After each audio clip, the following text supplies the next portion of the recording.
What's up, everybody? You're very welcome along to this week's Cop Council podcast here on Anfield Agenda. I am, of course, your host, Craig. And this week, I've got a trio of guests for you. I've got Chris, I've got Tom, and I've got a good friend, Daz, from On The Bench LFC.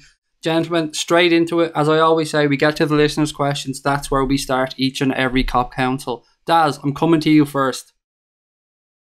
Third, fourth place playoff in the World Cup, buddy. Is it a waste of time or is it a necessary evil? It's a waste of time. 100% waste of time. Simple as that. That's just not from a bitter English point of view now, is it? No, it's just a waste of time. End of. You could probably tell. Bitter and a waste of time. Do you know what I have to say? I don't know if it should be a waste of time or not. I don't know on that one. I'm kind of undecided. I probably lean towards it, but I definitely don't think any goals that are scored in that should count towards the Golden Boot. I just feel like you've already been knocked out, so them goals shouldn't count. Yeah, definitely. Yeah, no. Like I say, to answer the question, it's gone, isn't it? So it is a waste of time for me.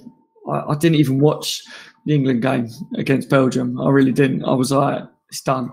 I know people would have watched that game and still wanted England to win that game or whatever, but for me, no. I was just like, that's it. It's over. So. But yeah, I guess everyone differs on it, but it is a waste of time. I suddenly look around and realise I'm the only Irishman in a pod full of Englishmen here, so I'm suddenly feeling very exposed. And Tom, for you... Now you know how I normally feel. Tom, for you, buddy, third, fourth place playoff. Is it a waste of time or is it a magnificent thing? No, it's a complete waste of time. They should literally just get rid of it and leave it as... England and Belgium were semi-finalists, and that was it. Like everyone be happy with that. I don't see why they just put us through that kind of thing, and the players, and you know the buzzkill is already there. There's nothing to really play for. It doesn't really matter. I didn't even watch it myself. Literally couldn't care less. So yeah, definitely scrap it. To be fair, Tom, once I seen Eric Dyer starting for England, I thought, well, look, he's not giving a fuck here. He's just not giving a fuck. Exactly. Like, don't take off Henderson. That's not what you do. Like, I know he had to do that in the last game because apparently he had a knock, but you know, you just see the difference. Eric Dyer is nowhere near as good as Henderson in that role. Henderson played very well this World Cup. So yeah, I'm actually struggling to figure out what Eric Dyer does as a footballer. I can see it for Spurs, by the way. I can see it at Spurs. I can see his job there, but in this England team, he just looks like he's just out there to get the tightest football shirt he can possibly get to fit him and just wander around the pitch. He's got a really fat meathead, almost Harry Maguire style. Relax. But he doesn't really know how to relax. No. He doesn't really know how to use it though. That's the thing. Like he had a couple of chances and he didn't even hit the target. So yeah, I agree. I don't know what he does myself. So Chris, on our last stream, just while we're talking about Harry Maguire, we were talking about Mount Rushmore in the US. So we were saying why don't we have like a Mount Rushmore, but in the UK at Dover. So when you're arriving into Dover on the ferry, you get greeted by Harry Maguire's head, Jamie Vardy's head, and I don't know, let's pick another head. Steve Bruce is probably another beauty of a head to stick up there to greet foreigners when they're coming to British shores. What a better way? Would there be room for Vardy in between Steve Bruce and Maguire? I don't think there would be. I don't know, you'd have to have Brucey with the broken nose as well. We'd never get invaded from that end of the island, would we? If Steve Bruce's face was smashed on the side of the cliff. Like, everybody keep asking, when are they fixing it? When are they finishing that? Well.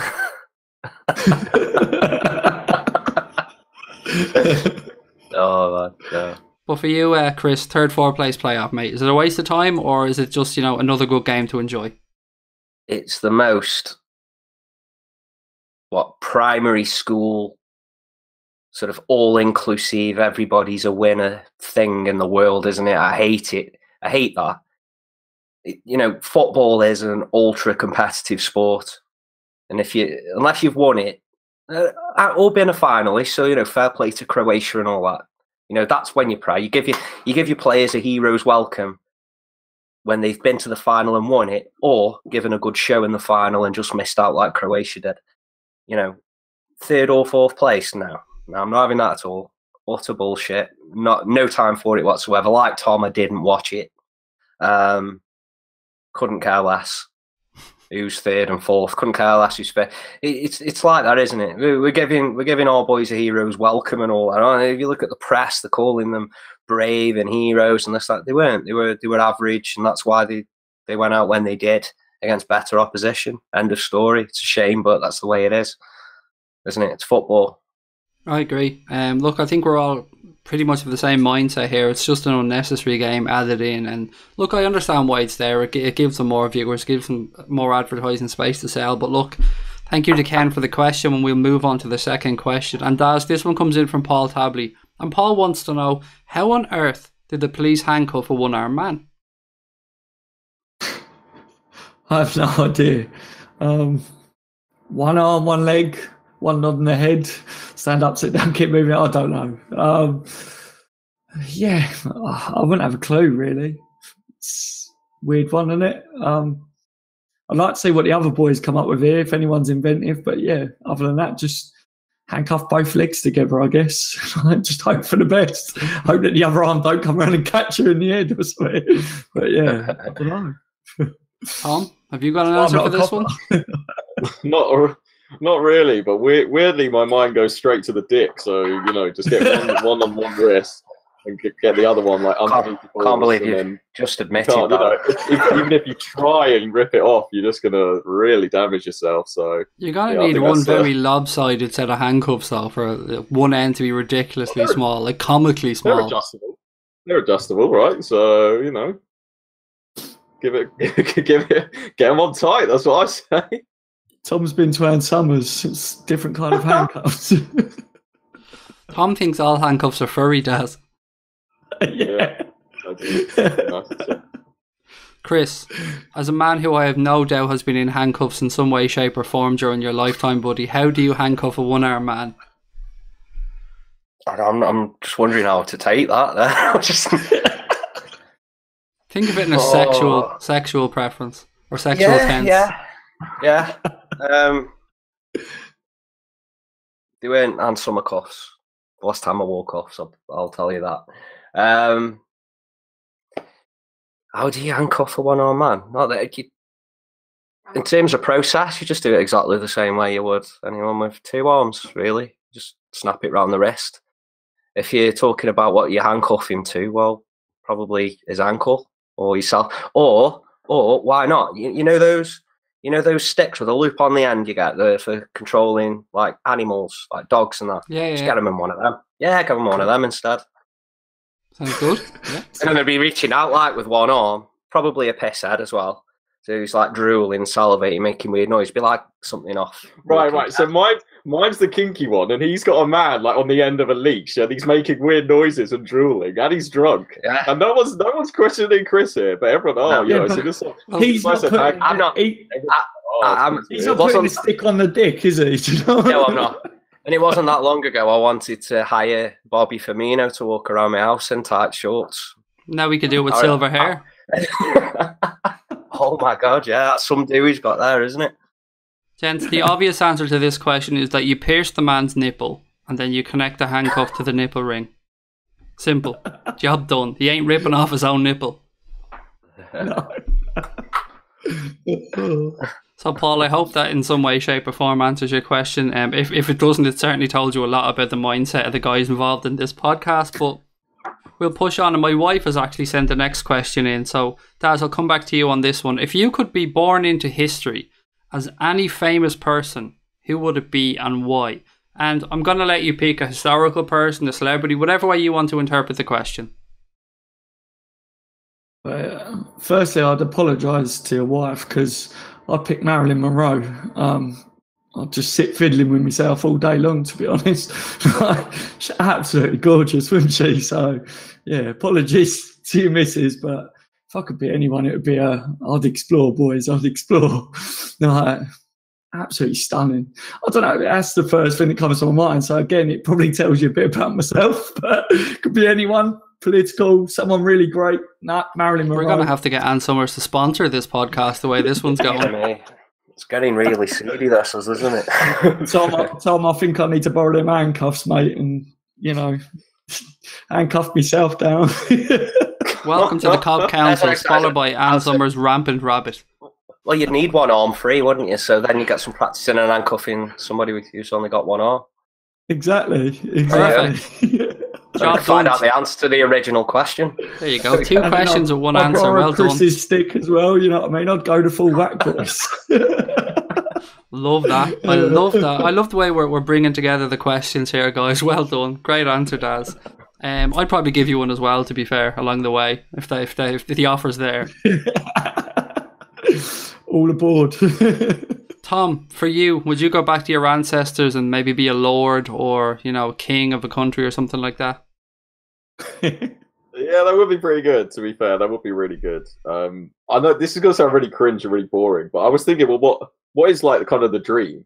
Like, anyway, and you know, surely that's playing for Liverpool and like winning the Champions League or something like that. So maybe Stevie G, like playing for your boyhood club, you go and win all these trophies, and now he's just about to go off and be, you know, a top manager, hopefully. Yeah, I'll go Stevie G. I know it sounds really boring, but that's the dream, isn't it? Lifting the Champions League. Well, if it's the fucking dream, then you go back and you be like Phil Thompson or Graham Souness or somebody who's won it more than once, like. Yeah, true. Yeah, but Stevie was like the proper talisman, though, I guess.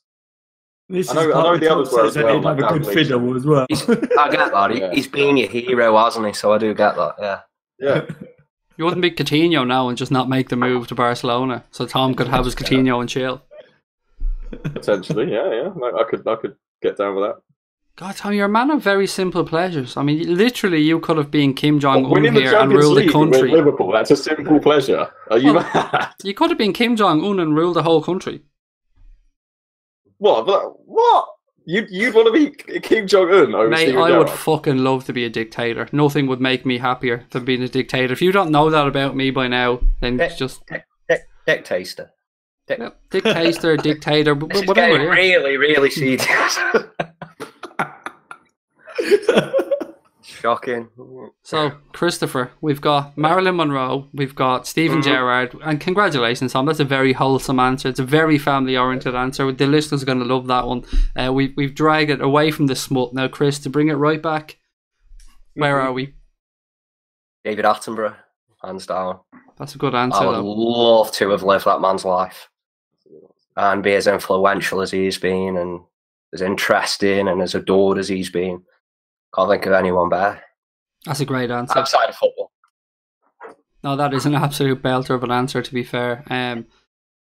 My answer, I'd probably go with Noel Gallagher, if somebody like that, to be fair. I mean, I'd love the idea of standing in front of 70,000 people and having them singing back to me something that I wrote when I was stoned off my tits one night in my kitchen or something. Like, I imagine a rock star like that it's just supposed to be amazing. Look, you could go back, I'm sure there's bigger rock stars, but you know, I just love Oasis. But it's a great question. I'm not going to say that's my missus' face ever, by the way. I'd never give her any credit for stuff like that, but it was a great question.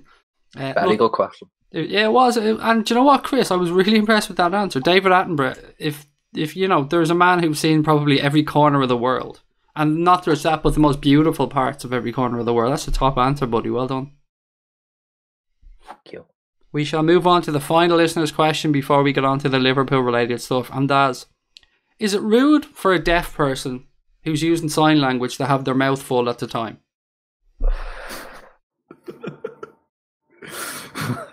I have no idea how to answer that, but I could sign language, can I, right now? No one would know. What's the right answer to that? I guess it is. It is, isn't it?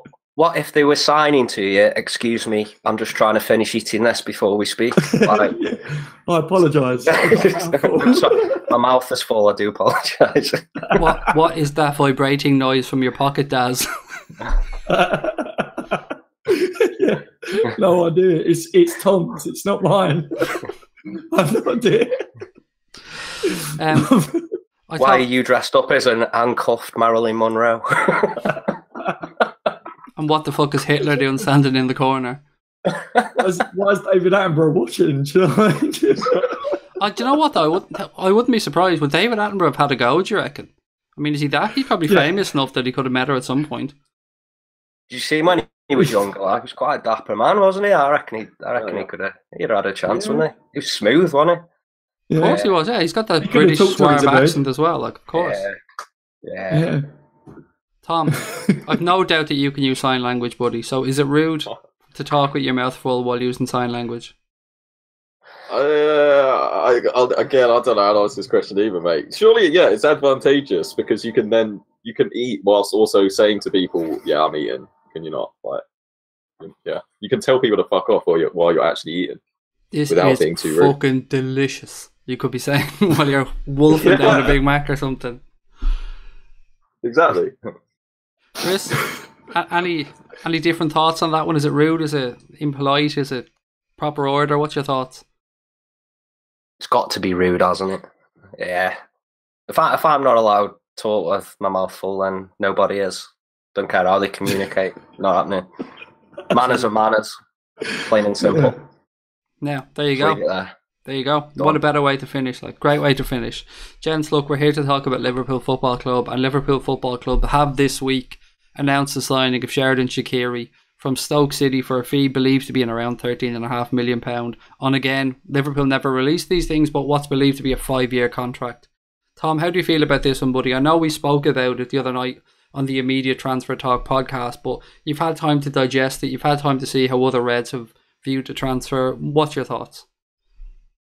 Yeah, the same as the other night. Really, it's a really, really good squad player to have, an option to have off the bench for a mix of things like changing opposition, changing tactics, bringing him on as a sub, using him. You could start him in some cup games and even league games, and just rotate him with the other forwards, because we haven't had any players in the squad or on the bench that were kind of capable of replacing Salah or Mane. We had no other wingers really. I mean, Ox could play out there, but his best position is clearly now a kind of cam centre mid.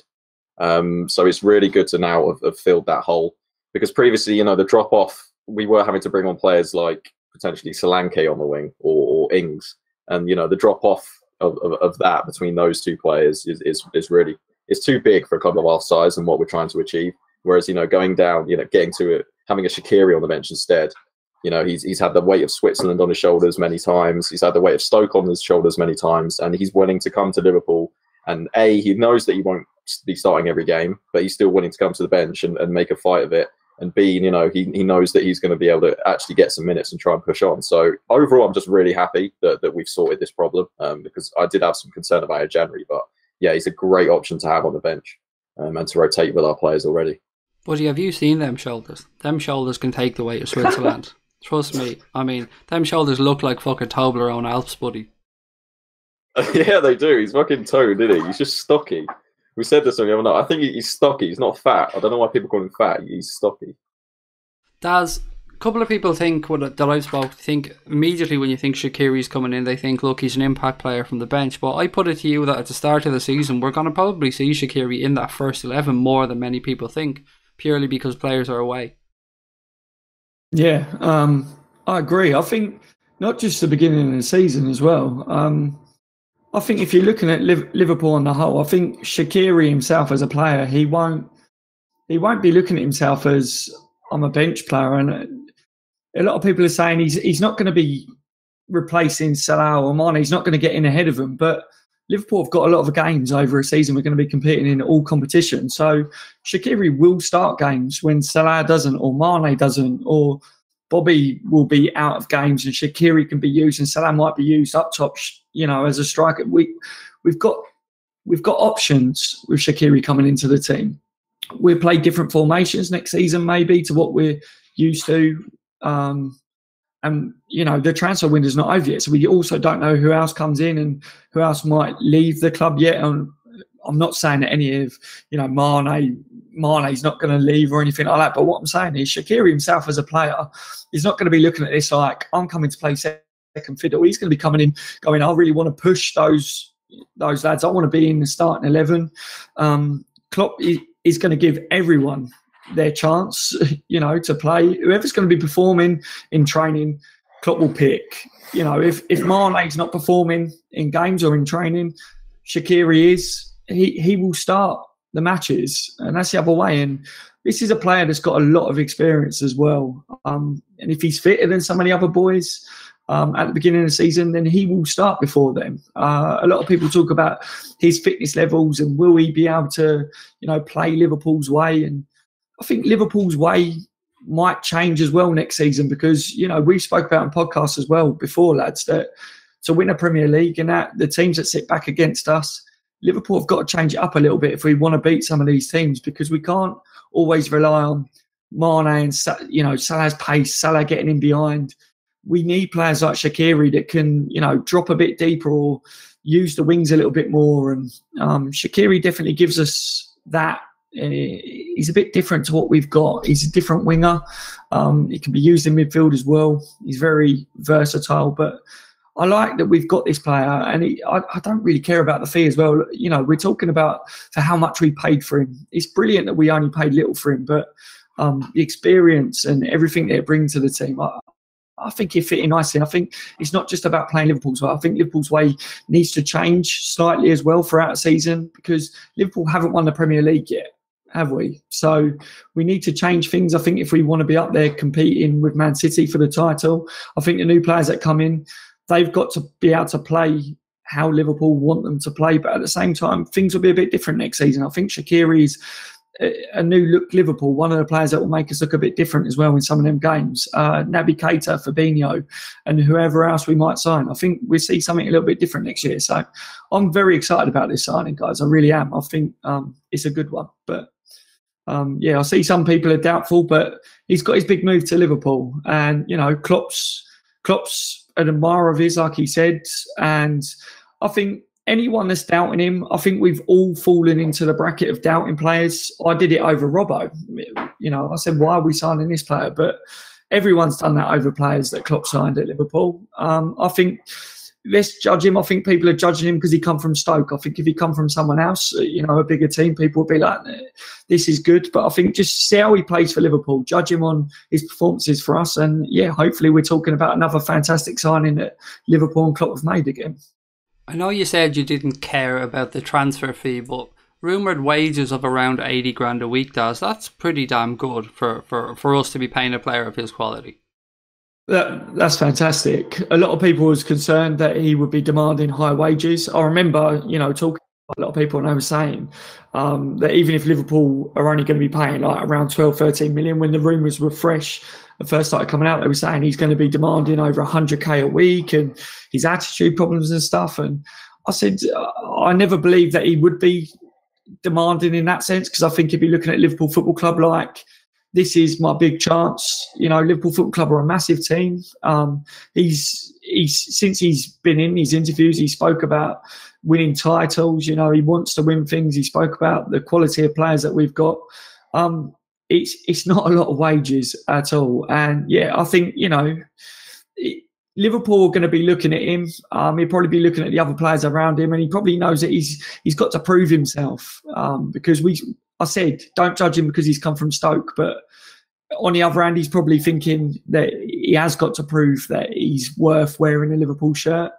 That will be in the player's mind, just as much as it is in the fans looking at this player going, he's got to prove himself to us. Like I say, I'm not bothered about the fee being low, but everyone knows that anyone that signs for Liverpool, even Van Dijk was a world record centre-back. He had to prove himself at Liverpool Football Club, because if you remember before he come in, everyone was saying, he wasn't performing. The last season he hasn't performed. Why would Liverpool pay that much? It doesn't matter who you are. Until you sign for your club, you've still got to perform. You've still got to prove your worth at your new club. And it's the same for Shaqiri. And I think once he performs and shows his worth, hopefully he does, then he will get his contract raised. So, it's very good that Liverpool have done that. And I think that what the situation probably is that they will say, if you look at the other players around, the top players that have got the higher wages and stuff, if you look at them as a platform, as a base, and if you show your worth to us, then we will repay you with a better contract down the line. And I think that's what Liverpool are trying to do with the players now. And hopefully Shaqiri, well, obviously he was okay with that because he signed for Liverpool. Chris, there's a couple of things about this transfer that intrigue me. Firstly, it's no secret that we were in for Sheridan Shaqiri, or we at least looked at him. I think it was under Brendan Rodgers a few years back, and He spoke about how he would have liked that deal to have gone through at the time, but it just didn't. So it seemed like it was almost written in the stars for Shaqiri to end up at Liverpool. And secondly, Jurgen Klopp often speaks about wanting to foster an attitude of challenging between the players so that they can develop from within and the group can increase the quality of the entire squad, if you want. So players coming in, competition for places will make everybody better, and I have absolutely no doubt that Shaqiri coming in will foster that whole attitude of improvement. Well, it will do, and I mean, I fully understand everybody's sort of viewpoint in terms of where he stands as a squad member. You know, the idea, the way people way most people are talking is that he's a backup player to let's say Mo Salah, Bobby Firmino, and Sadio Mane somewhere in the side there. But you're looking at we've not just arrested a drop off there and bringing him in terms of a squad player, but we've also arrested a drop off in experience when you look at the players we were bringing in thereafter, which is also a good thing. So the fact that he's got undoubted ability, whether he's shown it consistently or not, he certainly does have ability. He's coming into his prime. He's got a lot of experience, and he's got that attitude. And as you just mentioned, it's that attitude that says, you know, I can do this. I can win this match. I can play this well. I can start a game. And it's that attitude. There's a little bit of people said he's got a bad attitude. I don't think he's got a bad attitude. I just think he's got a lot of attitude, if that makes sense. And I think that is going to aid him really to give the guys who we consider being in front of him a good push. You know, they're going to have to watch it, because if he does go through, and he's got pretty much a full pre-season to get himself conditioned, to get himself up to speed with the way Klopp wants us to play. And that, when I say that, I don't simply mean the pressing game, because as Dad pointed out, we're going to probably attempt to approach certain games next season quite differently. You know, we don't press when a team sits deep. It doesn't work that way, does it? You know, that counter pressing that we play only really works when we're playing Man City and Spurs and teams that are going to come at us. So, you know, he's another string to the bow. So it's in those games where he's going to look to start. Do I offer something different or something better than the other guys who were playing last week or the week before? And once he gets that chance, I think he feels that he's big enough to take that chance, and that's only good for us. Was that a short joke? Well, no, because I'm only short myself, so I don't make short jokes. So Chris, I think... Chris, from a point of view of something you spoke about there about his conditioning, what I wonder looking at Shaqiri is, and I don't think at all that he's overweight. I think he's just an absolutely chiseled individual. Like, I think he's just stocky and muscly, but I wonder how our strength and conditioning team are going to work with him, or what they're going to try and do to get the best out of Shaqiri. That's been something that's been going around my mind since we signed him.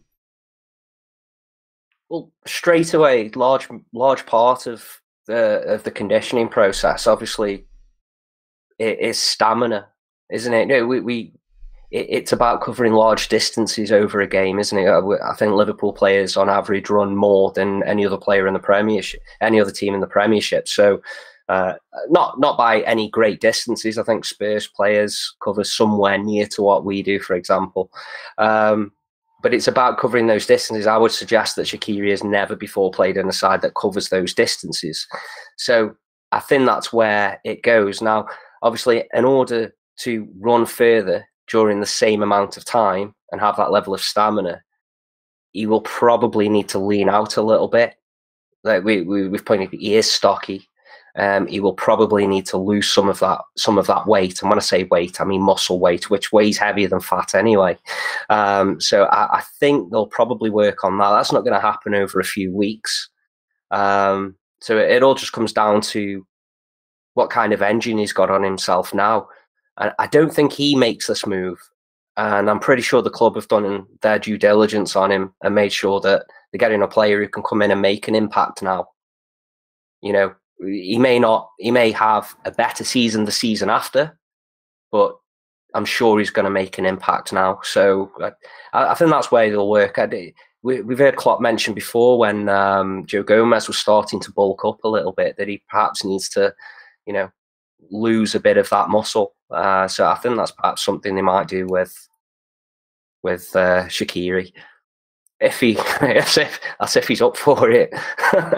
One thing's for certain, gents, the transfer fee, cannot be sniffed at. To get a player of his quality coming into his prime for 13.5 million quid, it's absolute quality. And Tom, I want to look at another transfer that just won't go away. And I know this isn't a Transfer Talk podcast, but so often it's just myself, Chris, and Christian on that. So I do like to get other people's viewpoints. The World Cup has come to an end. As we record this podcast, the final has just been played and France have won 4-2 against Croatia. FEKIR got on for the last few minutes, and we've started to see more and more talk in the press in the last couple of days about this transfer possibly not being dead and Liverpool and Lyon may be coming back to the negotiating table. What's your current thoughts on this, Tom? Yeah, basically, Lyon, they're beginning to kind of crap themselves a little bit.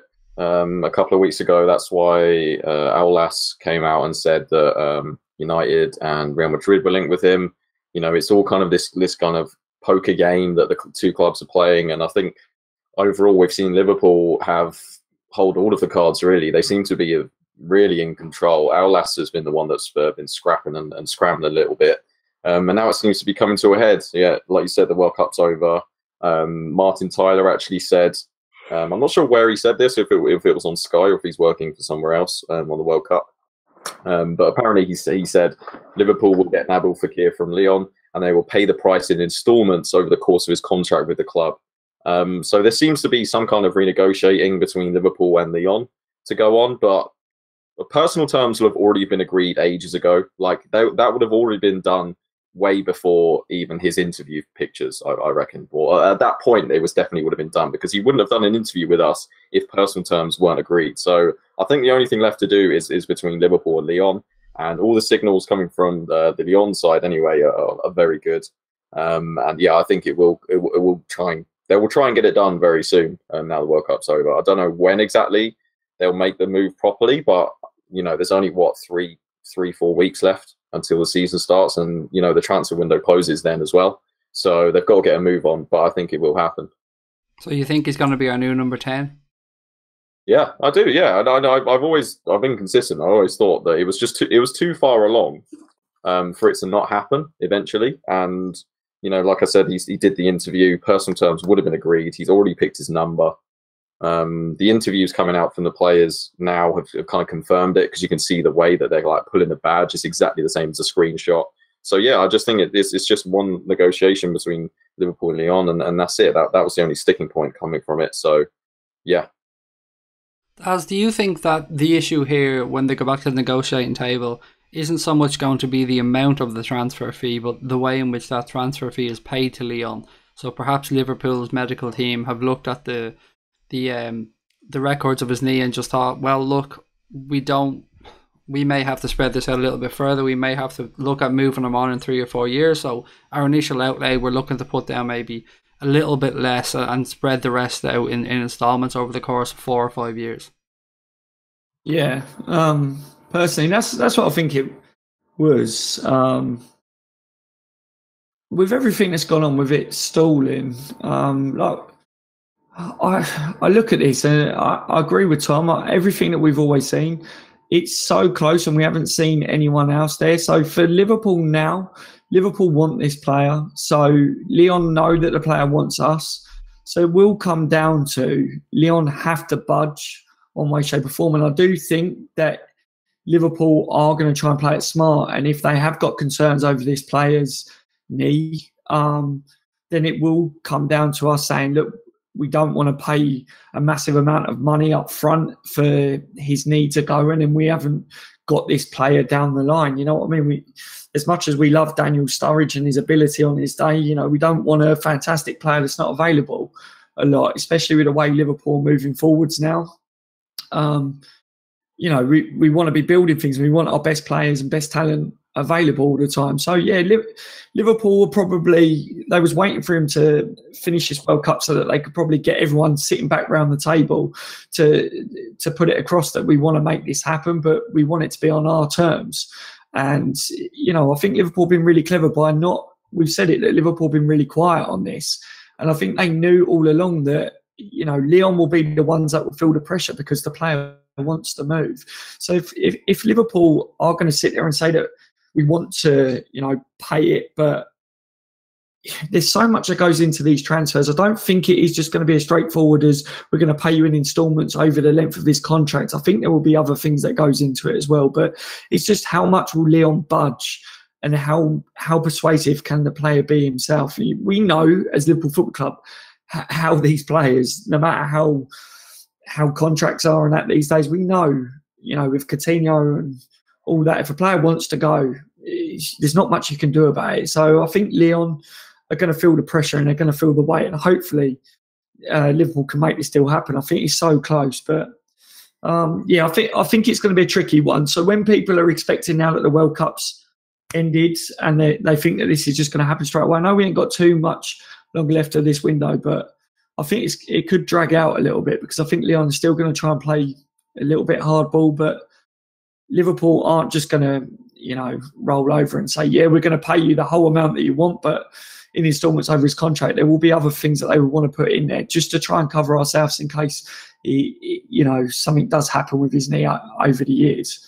That's my opinion on it anyway. So I don't see anything happening within the next week. I think they'll all get around the table, but it could drag out a little bit for me.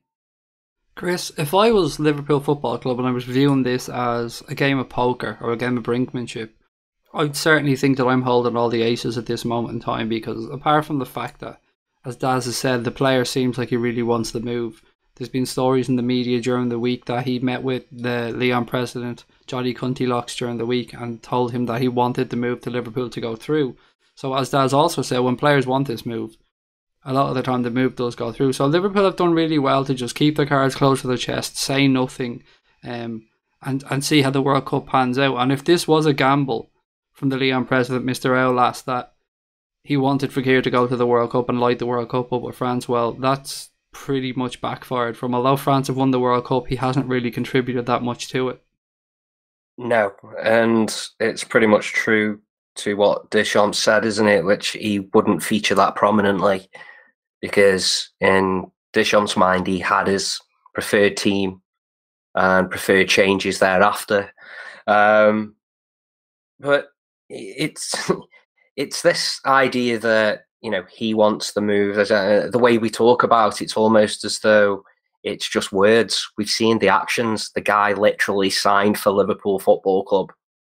As far as he was concerned, at one point, for however short amount of time it was, he was a Liverpool player. He was wearing a Liverpool shirt, having photos taken, giving interviews. I don't think ever in the history of football a transfer has ever gone so close to happening without actually happening. So, yeah, damn right, all the aces are in Liverpool's hands here. Because from Lyon's point of view, and this is why I think it will happen quite quickly, the window is only, it's less than 4 weeks till it ends, is it? So it's a situation here where Lyon know they could push it right to the end of this 4 weeks. They could, but for what benefit? They're not going to get any more money out of it. There's no more value in the player since finding out that, one, he's got an underlying issue with his knee.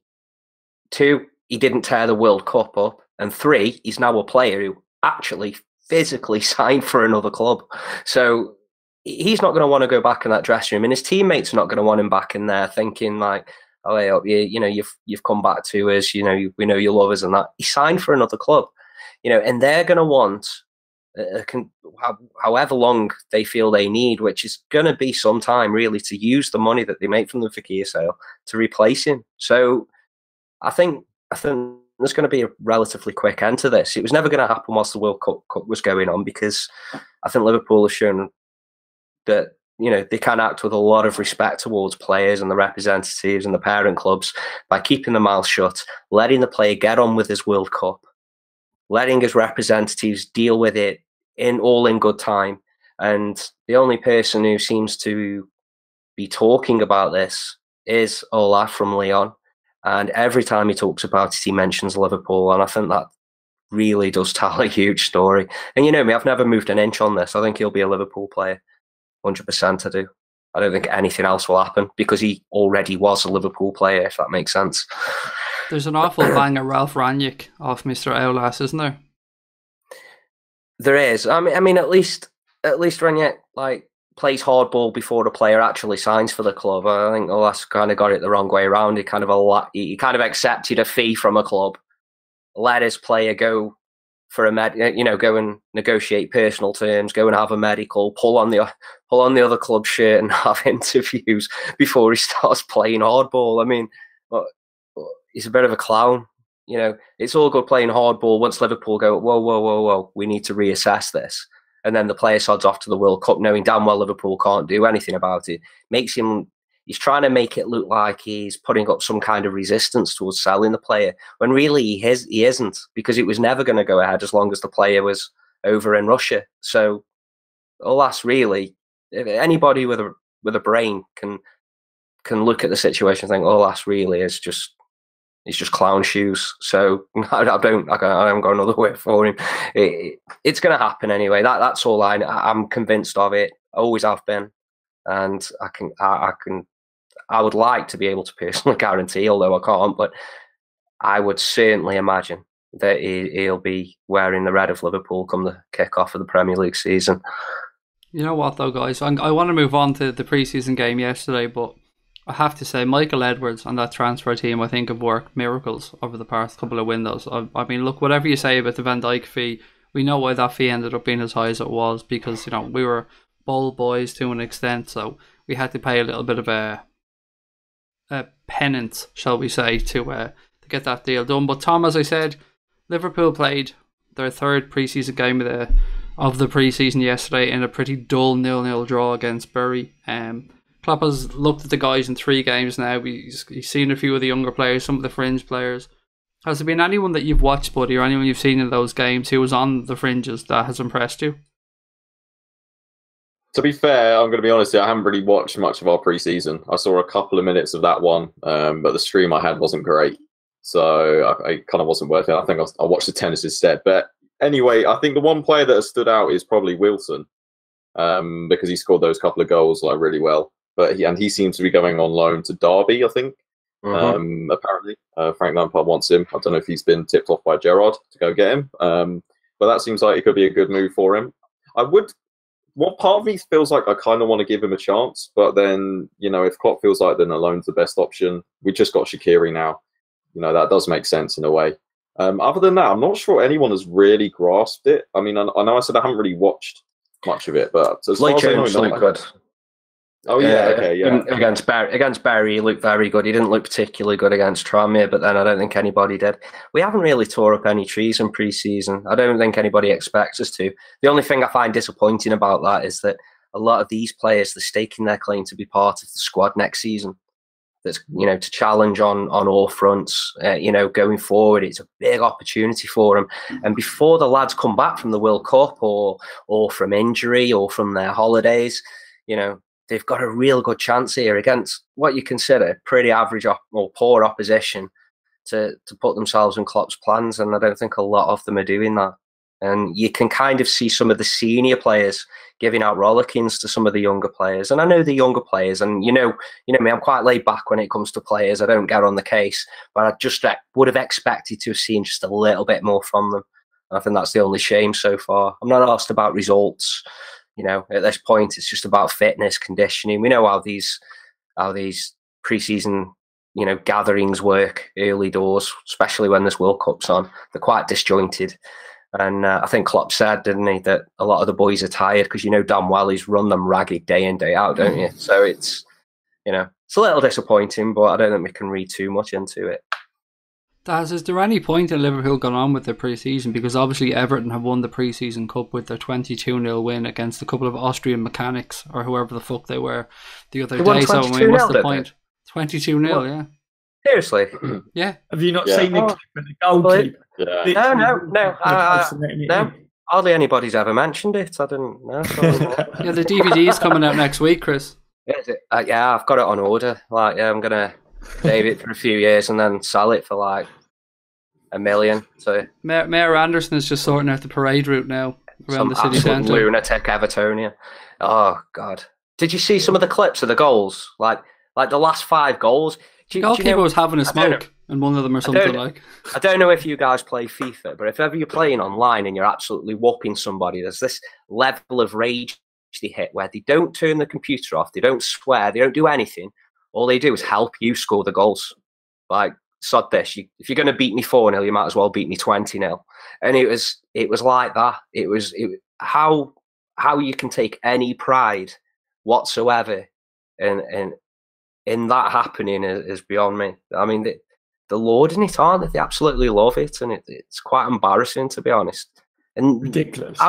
Why pair teams up that are that far apart if the disparity between two sides is that much? Well, it wasn't even a money spinner, Chris, was it? Because looking at the ground that they played it in, like it looked like an AstroTurf ground or something like that, and a set of council pitches or something. It was terrible. It was odd. I mean, they were kicking off after about 50, or even before that, to be honest. The guys were kicking off and just passing the ball straight back to an Everton player. It's like, go on, just do it, will you? Because we can't be arsed anymore. We won't go for a pint or something. You know, it was ridiculous. I'd literally never seen anything like it. It's unbelievable. Daz, bringing it back to the Reds, has there been anybody during this pre-season? I'm talking about the likes of Camacho, Grabara here, got a few minutes yesterday, Chirivella, as Chris said, Lloyd Jones, Shea Ojo, Wilson, Ryan Kent, and even Divock Origi. Has anybody to you staked a claim to say to Klopp, you know what, I think I should be in and around this first team this season? I'm pretty much the same as Tom, because obviously I was away on holiday and the signal was terrible, so I've only really watched clips of the first two, and in the game yesterday, it's I don't know. It's for me. I'm the same with Chris on the sense that I kind of wanted to see a bit more, but I didn't watch the full games. But I don't know. They're all tired. They're going to be trying to get their fitness up. I know that there's some of them that do want to stake their claims and that in the team, but. I feel like it is very disjointed. I feel like because of the World Cup and stuff at the moment, I feel like maybe there was a point last year, and it was during the season as well, where I think when Liverpool was adjusting and tweaking tactics as well, I think that you kind of are looking at Liverpool and you think, what's going wrong, like, and stuff like that. And this is only pre-season, so it's nothing to do with it. But I'm wondering whether Klopp is maybe looking at playing a bit different next year, and he's looking at some of the players and seeing how they might work in different systems. And there has been a little bit of that in the games. There really has. That's been very noticeable. But what it's literally just like individual performances that have kind of, well, what shone through is the wrong word because they're quite negative. But when you look at, you know, the mistakes Karius made, the fact that Gomez has been quite lazy in his passing at the back and giving the ball away, Merino the same. You know, and if you're Merino and you've just come off the season and saw the season Robertson's had, and you know you've got a chance there to state your claim. You know, up your game and state your claim for more first team starts. You've just got to be doing better, especially against poor opposition. And I know it's only pre-season, but you just have you can be off in terms of fitness and sharpness. You know what I mean? But there's no excuse for like sort of like lazy passing and things like that. And then when you watch, you compare the performances of a lot of these players around the side in pre-season so far against Naby Keita and Fabinho and Van Dijk in the last game there, who just made the game look so effortless. You know, just gliding around the pitch, passing with ease, very accurately, making the game look very easy. And, you know, you're thinking, you know, yes, it's only pre-season, so I can't be harsh on him, but look how he's playing the game in the same game. You know, it's the worlds apart. And it just goes back to what we were saying about signing Shaqiri. There is a huge drop-off in quality and experience once you get past the first 11, and we're arresting that now, and that's a good thing. We can't put too much pressure on these youngsters because there are times like watching these pre-season games when you can see they're just not quite ready yet. Yeah, no, I get you. Tom, look, it's no doubt that the World Cup has fucked up pre-season for pretty much every club, and I think this season is going to sneak up on people. You said earlier on that it's only, I think, less than 4 weeks away now till the Premier League kicks off. So with that in mind, and with Klopp keeping in mind as well that the likes of Henderson and Mignolet, hopefully actually Mignolet won't be here, but Henderson, Mignolet, possibly Fekir, Dejan Lovren, all getting back really, really late. What sort of 11 are you expecting to see take the field against West Ham on the first game of the season? Yeah, I think it will be heavily rotated. Just like you said, because we've got a lot of players that are coming back late, and that's just something that we're going to have to deal with. Other teams are going to have to deal with it as well. Maybe not the likes of West Ham, because I don't think any of their players really went to the World Cup. But yeah, we could see someone like Joe Gomez coming in, or Matip alongside Van Dijk. Nathaniel Klein will probably play. Robertson's back already. Someone like Milner is probably going to play. Not too sure on Firmino, so we could see someone like Solanke up front, instead of Firmino. So yeah, I think you're right to highlight that, because I agree we won't have our full strongest 11 for that opening game, but maybe not even for the opening couple of games, because Klopp likes to really condition and excuse me, and work with his players on their fitness before a season. He loves his preseason. He's really known for that. So not only have they got to have their break, they've got to come back and make sure they're match fit and ready. So that can take a little while too. So yeah, I think we will see the likes of some of the younger players, and definitely some of the more experienced ones as well, starting those opening games. Tom, I think we were the most rotated team in the Premier League last season, if memory serves me correct. And with the start we're going to have to make this year as well with the players away, we're going to see that rotation start again from the very first game of the season, as you've pointed out. It is strange, isn't it? I mean, you think you're bringing in players and you think you want to improve the starting 11, but then it could be possibly 2 months, 3 months perhaps, before Klopp gets some people into the rhythm. And he does talk about rhythm all the time, to slot into that first team. Yeah, potentially, yeah. And like I said, he likes to have his players really, really super fit before the season starts. So that'll add on to the length of time. But players like SHAQIRI, who we know can come in and increase the level of our substitutions and, the level of our squad, in terms of he's got that blend of talent and experience. I think that's the perfect kind of player to have, to potentially rotate with our front three. I think he actually went further than Salah and Mane, didn't he? In the World Cup. So maybe by then, I think they should be all right, shouldn't they? Aren't they going on the USA tour, Salah and Mane? Yeah. So I feel like those two are going to be all right. So it won't be a completely changed team. Like I said, I think like most of the players should be good. It'll just be about 3 or 4, I reckon. It'll probably be like Henderson, Lovren, Firmino probably won't start. And yeah, that is quite a few players. There's a spine of the team. But I feel like, with players like SHAQIRI, and the other players that we've got, I feel like we should be able to cope. We're Liverpool Football Club. We're trying to compete for trophies. If we can't cope with a couple of our top players out, like others will have to do exactly the same against the likes of West Ham, then we don't deserve to win trophies, because you just have to have that kind of squad depth, like all the other top teams do. So we're just going to have to find a way to deal with it. But I think we will do. I think we should be fine. Daz, we've spoken about bringing in players, but the likes of Divock Origi, Daniel Sturridge, Solanke, maybe even Danny Ings, although he is asking to move on.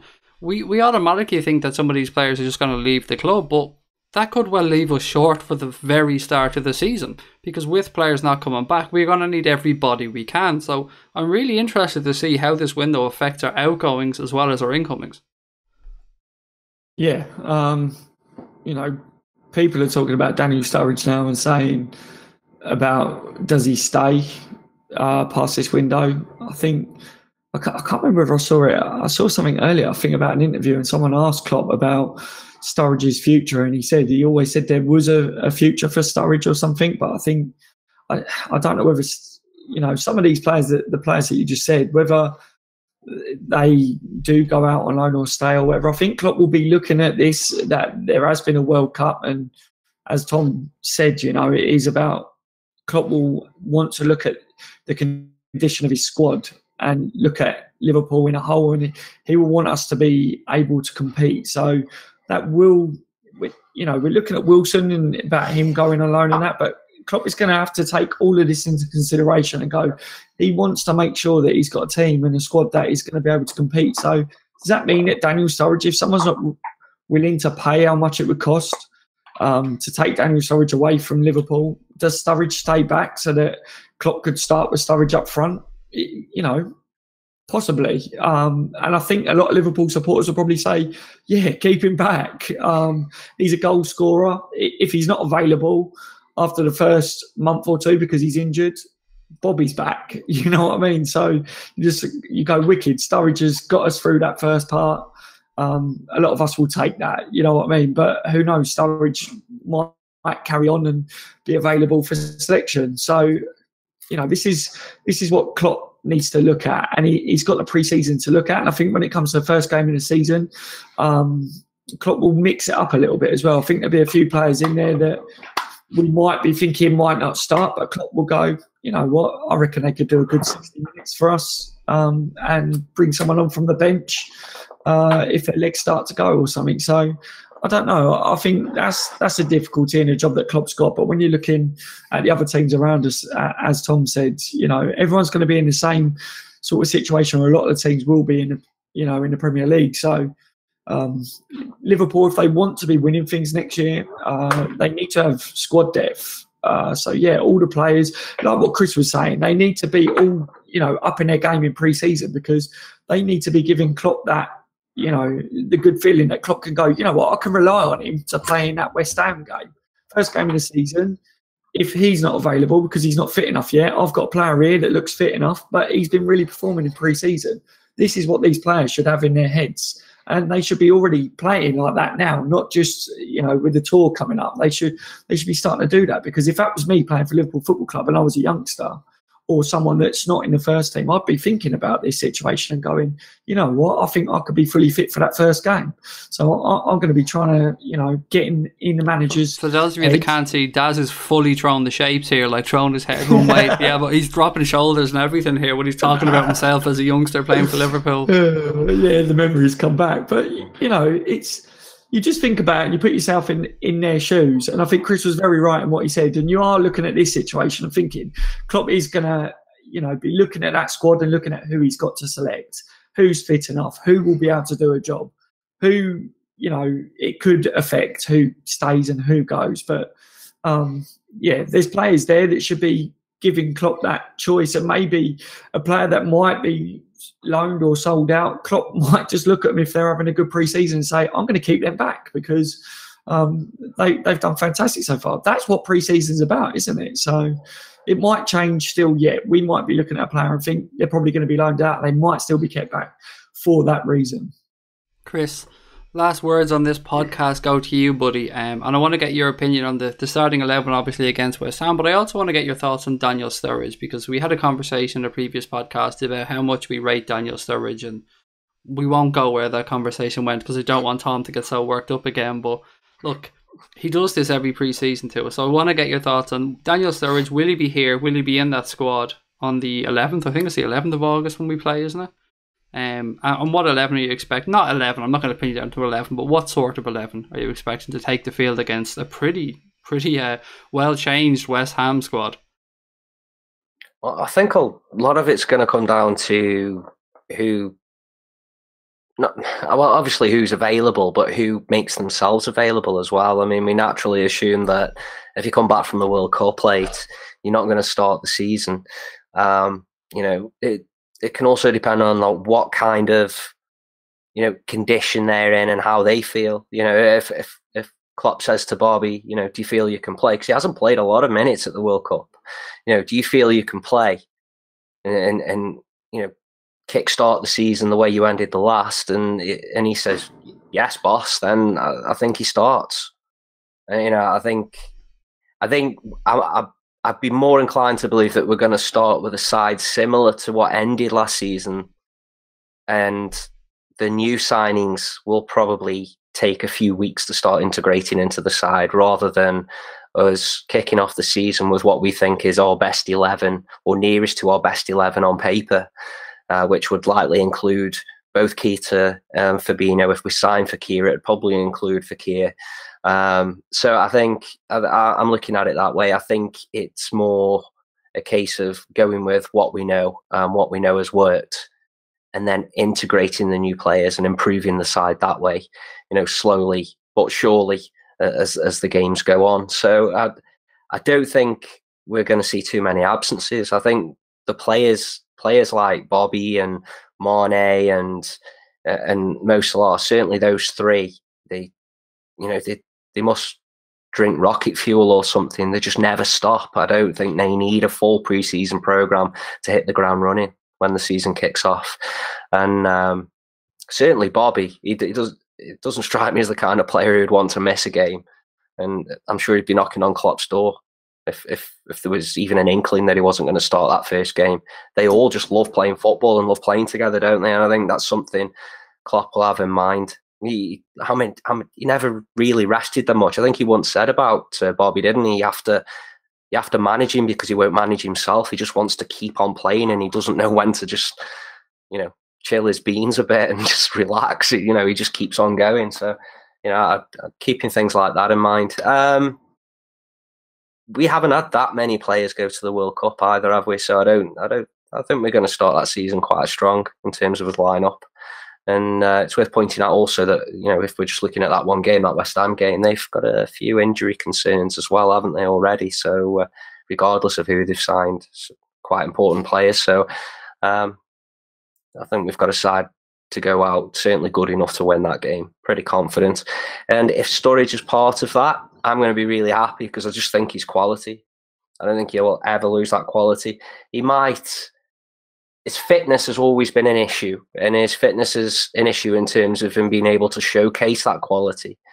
But with 1 year left on his contract, and we go back to talking about this drop-off in quality that we've had, I think everybody, regardless of where you think he stands in terms of starting or whatever, I think we could all agree that we would much rather Daniel Sturridge come off the bench than Danny Ings or Dominic Solanke, for example. Imagine we sold him. Imagine we sold him tomorrow for 20 million, right? And we had to replace him. We wanted to replace him because Danny Ings is going anyway. Who are you buying for 20 million that's better than Daniel Sturridge? That's a good point. I mean, it's not an easy question to answer.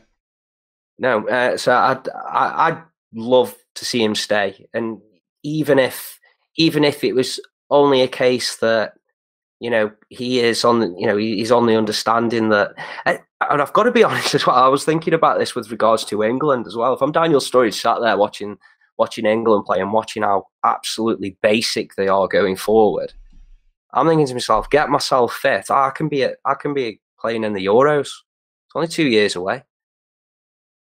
I could be leading that line. He's missed so much football. There's got to be some fire in him, something in him that says, I need to get myself back on this horse and get playing again.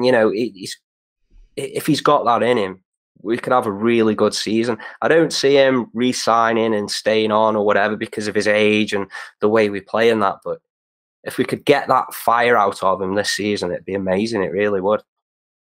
It'd be a while since we've had such a good substitute anyway, wouldn't it? So, yeah, I'd be well happy with that. And I do think there is scope for him to be part of the squad next season.